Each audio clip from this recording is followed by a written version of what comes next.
ladies and gentlemen, je suis MJ et aujourd'hui nous allons voir comment formuler et envoyer des invitations lorsque nous organisons une réception. Ben oui, voilà, on a décidé de célébrer un événement et nous devons porter l'information à nos invités. Ben oui, sinon comment est-ce qu'ils auront l'information et comment est-ce qu'ils pourront être présents? Il est important de leur porter l'information. Et selon nos relations, donc que ce soit de type professionnel ou privé, il faudrait choisir le bon canal. Donc dans le milieu professionnel, nous allons prendre la peine de formuler dans un courrier l'invitation suivie d'une carte avec le programme et tout cela afin que nos invités puissent se préparer. Et l'invitation comportera la date, le lieu et l'heure. Bien évidemment, on prendra la peine de pouvoir envoyer ces invitations bien avant, je dirais 2 semaines, 3 semaines, même voire des mois. Cela dépendra de la taille de l'événement.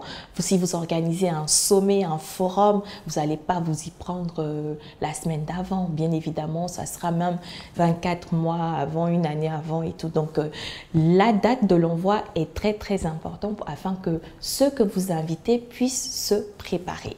Dans les relations privées, vous pouvez décider par exemple de passer un coup de fil ou alors vous vous rendre physiquement chez votre ami, en famille, pour porter l'information. Mais toutefois, n'oubliez pas de mentionner l'heure, la date, ensuite et le lieu afin que vos invités puissent être présents. Prenez la peine de pouvoir les prévenir longtemps à l'avance afin qu'ils puissent se préparer. Prenons le cas par exemple des mariages. Chers futurs mariés, il serait important d'envoyer vos faire-part afin que vos invités aient le temps de confectionner leur tenue et aussi de pouvoir se préparer pour venir à votre mariage libre à charger, c'est-à-dire avec plein de cadeaux. Il est important de prendre en compte la situation économique de tout un chacun et même le planning. Il est important de pouvoir envoyer l'information, c'est-à-dire l'invitation à vos invités le plus tôt possible, comportant le lieu, la date et l'heure. Selon vos relations, vous choisirez le canal approprié pour leur porter l'information et surtout être sûr qu'ils seront présents le jour de la réception.